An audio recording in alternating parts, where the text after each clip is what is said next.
Marietou était une jeune fille sénégalaise, aussi belle que le soleil qui baignait sa peau d'ébène.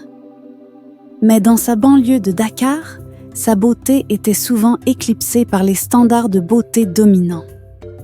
À l'école, les moqueries à cause de sa couleur de peau étaient son quotidien. Elle se sentait seule, exclue des groupes de filles qui trouvaient facilement des prétendants. Fascinée par les filles à la peau claire, si courtisée et admirée, Marietou commença à douter de sa propre valeur. Elle se demandait pourquoi personne ne la regardait comme les autres. Un jour, désespérée, elle décida de tout changer.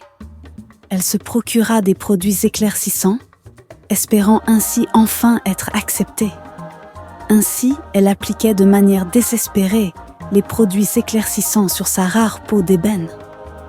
Mois après mois, sa peau se transformait, devenant plus claire que jamais. Les regards changèrent, les compliments se multiplièrent. Marietou était enfin au centre de toutes les attentions. Elle recevait même les éloges des griots, fréquentait les boîtes de nuit les plus célèbres de Dakar et se faisait admirer par tous. Les garçons la courtisaient, les filles l'enviaient. Elle avait enfin trouvé le bonheur, ou du moins ce qu'elle croyait être.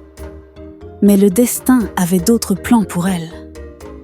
Son mariage avec un homme riche sembla sceller son bonheur. Pourtant, la vie est faite de surprises. Lorsque la misère frappe à leur porte, son mari perdit toute sa fortune et Marietou le quitta. Malgré plusieurs conquêtes en vain, Marietou se retrouva seule, rejetée.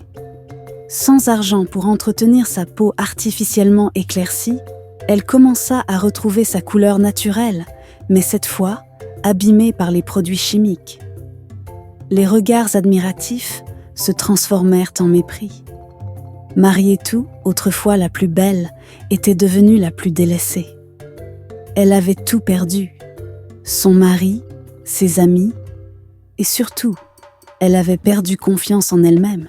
Dans cette quête effrénée de l'acceptation des autres, Marietou avait oublié l'essentiel, s'aimer soi-même.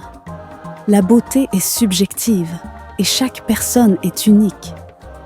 Les normes de beauté imposées par la société ne doivent pas nous dicter qui nous sommes. L'amour des autres viennent et partent, mais l'amour de soi est le plus beau des atours et il est intemporel.